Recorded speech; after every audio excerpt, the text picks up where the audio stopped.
تو ان ساری وجوہات کی بنا پہ 28,94,000 پاکستانی جو ہیں وہ وطن سے جا چکے ہیں. اب یہ کہتے ہیں کہ جی باہر سے بڑا پیسہ آتا ہے, ریمیٹنسز میں اضافہ ہو گیا. اس کی بنیادی وجہ یہ ہے کہ یہاں پہ روزگار میں کمی ہو رہی ہے, لوگ بیچارے باہر جا رہے ہیں, پھر انہوں نے باہر سے ہی پیسہ بھیجنا ہے. اور باہر جانے والوں میں doctors, engineers, I T expert, اساتذہ, bankers, accountants, auditor, designers, architecture سے وابستہ لوگ, اس کے علاوہ عام جو دیگر بلو کالر جابز ہوتی ہیں, پلمبر ہو گئے, ڈرائیور ہو گئے, ویلڈر ہو گئے, سب جو آپ دیکھتے ہیں کہ انڈسٹری یا کیٹیگری سے تعلق رکھنے والے لوگ ملک چھوڑ کے گئے ہیں گزشتہ 3 سالوں کے دوران. اور اس کی جو بنیادی وجوہات ہیں وہ بھی ایکسپریس نیوز نے اپنے اس آرٹیکل میں, اپنی اس خبر میں شیئر کی.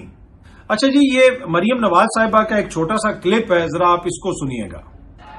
ہر جگہ نئے ہاسپٹلز بن رہے ہیں, ہر جگہ علاج کی نئی سہولیات آ رہی ہیں.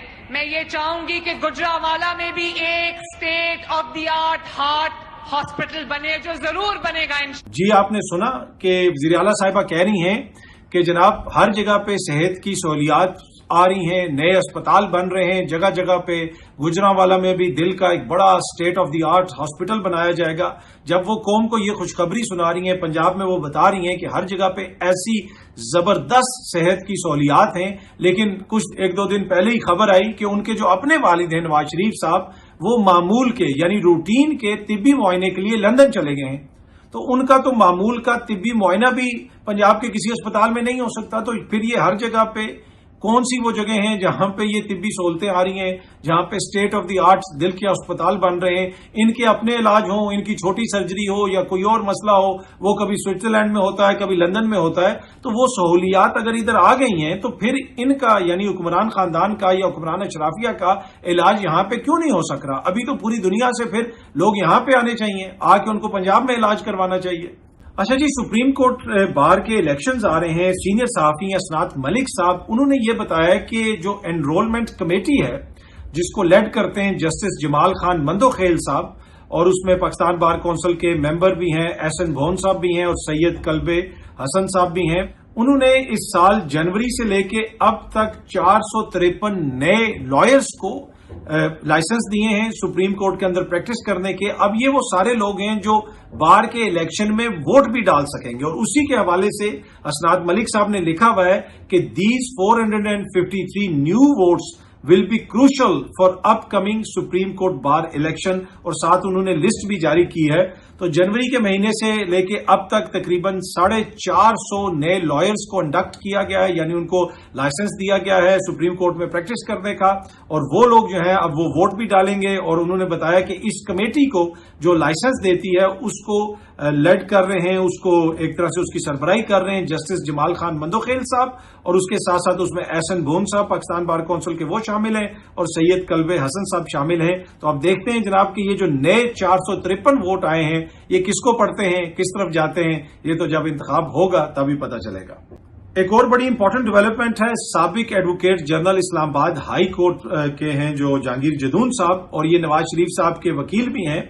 انہوں نے بھی ایک درخواست دے دی ہے. انہوں نے درخواست دی ہے اسلام آباد ہائی کورٹ میں کہ جناب آپ مجھے وہ آڈیو اور ویڈیو فوٹیج دیں جو وہاں پہ اس دن سماعت ہوئی, جس کے نتیجے میں جسٹس جہانگیری صاحب کو کام سے روکا گیا ہے. وہاں سے تو میڈیا یہ رپورٹ کر رہا تھا کہ بار کے جو نمائندے ہیں ان کو بتایا گیا کہ آپ کا موقف سنا جائے گا. ابھی تو جو اپلیکیشن ہے اس کے اوپر اعتراضات کے حوالے سے معاملہ سنا جا رہا ہے, لیکن بعد میں ایک آرڈر پاس کر دیا گیا. وہاں پہ کیا بات ہوئی, آرڈر کیا پاس کیا گیا, اس میں تو بڑا ایک طرح سے جسے آپ کہہ سکتے ہیں کھلا تضاد ہے. تو لہٰذا وہاں پہ کیا بات چیت ہوئی, وہاں پہ اندر کیا کچھ ڈسکس ہوا, کیا آرگیو کیا گیا, اس ساری چیز کو جاننے کے لیے انہوں نے آڈیو اور ویڈیو فوٹیج مانگ لی ہے اسلام آباد ہائی کورٹ سے, اور اس پہ انہوں نے ایک درخواست بھی دے دی ہے.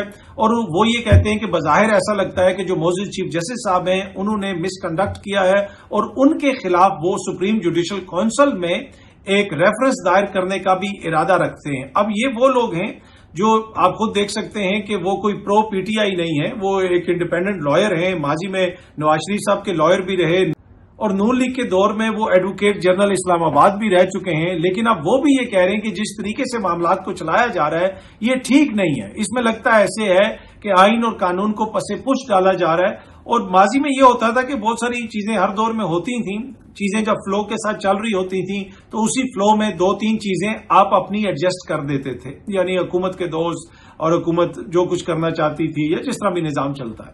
لیکن اب یہ ہو رہا ہے کہ فلو ہے نہیں ہے اور آپ مسلسل اپنی چیزیں بیچ میں ڈالی جا رہے ہیں, پیچ ورک کیے جا رہے ہیں, اور اب وہ اتنا زیادہ ہو گیا ہے کہ ہر کوئی اس کے اوپر اعتراض کر رہا ہے کہ وہ لوگ جو پہلے بہت سارے معاملات پہ حکومت کا دفاع کرتے تھے اب وہ بھی یہ کہہ رہے ہیں کہ بھائی یہ کیا ہو رہا ہے, ایسا ہونا تو مناسب نہیں ہے.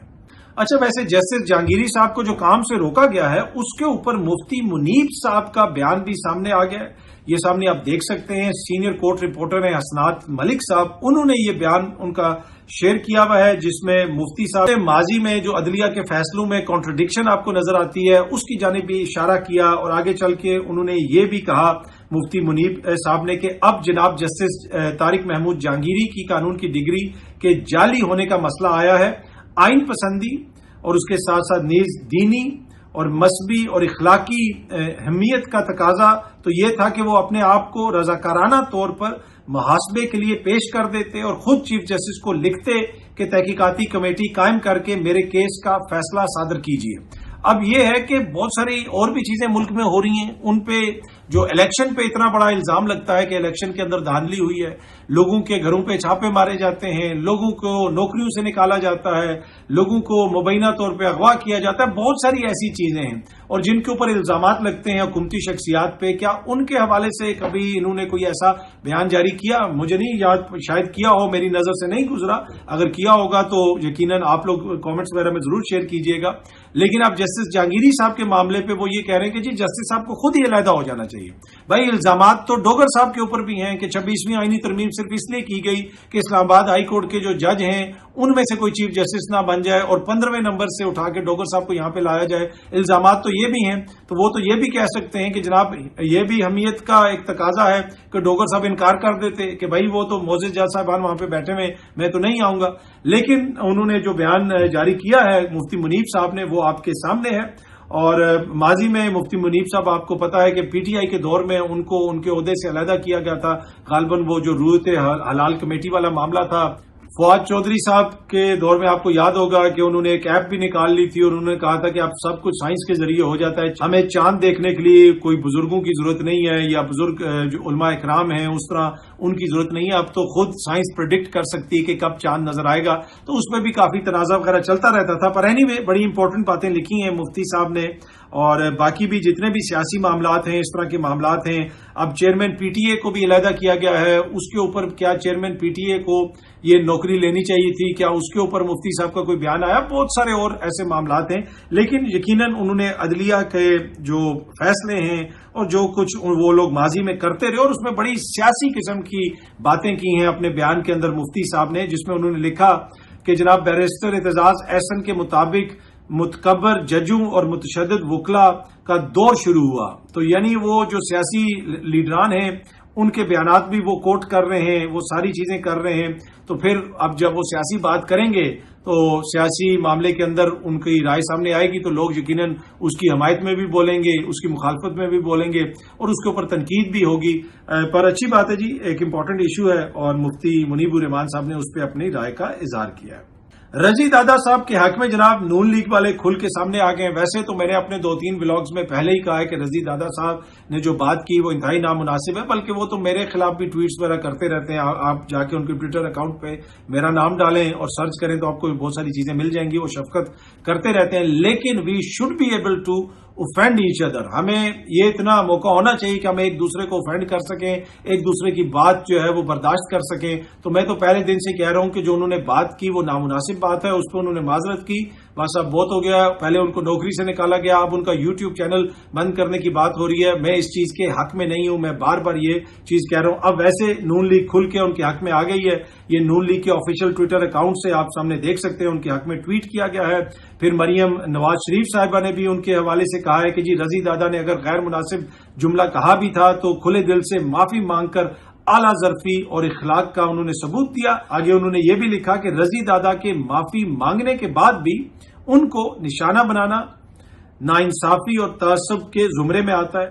اس پہ مریم اورنگزیب صاحبہ نے بھی ایک ٹویٹ کیا ہے جس میں بنیادی طور پہ انہوں نے یہ چیز لکھی ہے کہ جب انہوں نے معافی مانگ لی ہے تو اس کے باوجود ان کو اس طرح نشانہ بنانا مناسب نہیں ہے اور اس سے تعصب اور صوبائیت اور لسانیت کی بو آتی ہے، اس کو اس کا رنگ دینا انتہائی افسوسناک ہے اور ایسا نہیں ہونا چاہیے. اور اس میں جس طرح پہلے بھی میں نے کہا کہ وہ کہہ رہی ہیں کہ متعصبانہ رویے کی جھلک آتی ہے.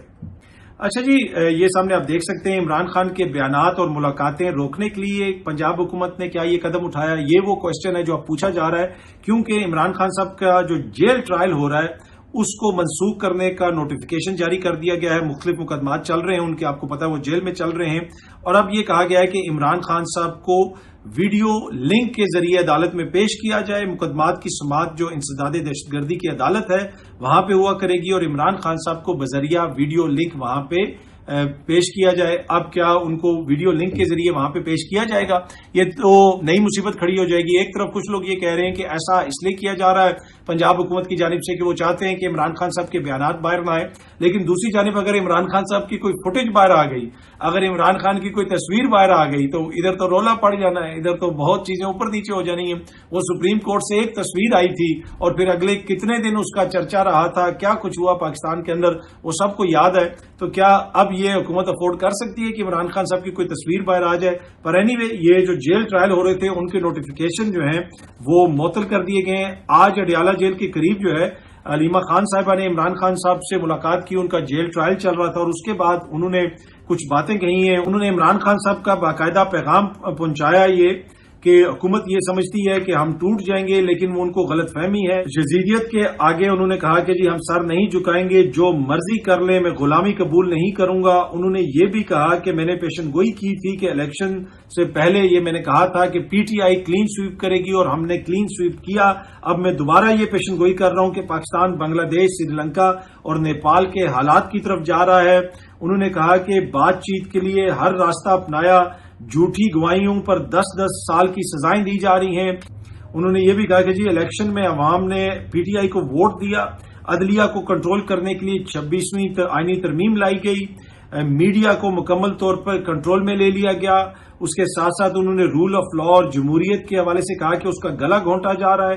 پاکستان میں اس وقت کوئی سرمایہ کاری نہیں آ رہی، پاکستان کا قرضہ جو ہے وہ ڈبل ہو چکا ہے، یہ قوم مقروض ہو چکی ہے.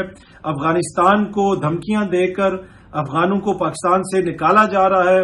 اس کے ساتھ ساتھ انہوں نے یہ بھی کہا کہ جی لیڈرشپ کو میں ہدایت کرتا ہوں. عمران خان صاحب نے اپنی لیڈرشپ کو واضح ہدایت کی ہے کہ اب وقت آ گیا ہے کہ آپ نے اصل لیڈرشپ کا اور اصل اپوزیشن کا کردار ادا کرنا ہے.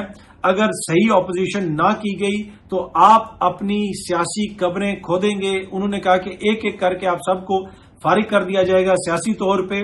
2-3 سال میں اخلاقیات کا جنازہ نکال دیا گیا ہے. نون لیگ اور پیپلز پارٹی کی جو حکومت ہے جب سے یہ اقتدار میں آئے ہیں، خان صاحب یہ کہہ رہے ہیں کہ انہوں نے اخلاقیات کا جنازہ نکال دیا ہے. خواتین کو سڑکوں پر گھسیٹا گیا، جیلوں میں ڈالا گیا. پاکستان میں جو ظلم ہمارے ساتھ ہوا اس کی مثال نہیں ملتی. لیڈرشپ کو کہا ہے کہ ڈر کے گھر میں بیٹھنے کا وقت نہیں. اس کے ساتھ ساتھ عمران خان صاحب نے یہ بھی کہا کہ 27 تاریخ کو جو پشاور میں جلسہ ہونا ہے اس میں آپ سب بھرپور طریقے سے شرکت کریں. بہت جلدی آپ سب دوستوں سے دوبارہ ملاقات ہوگی. Thank you very much.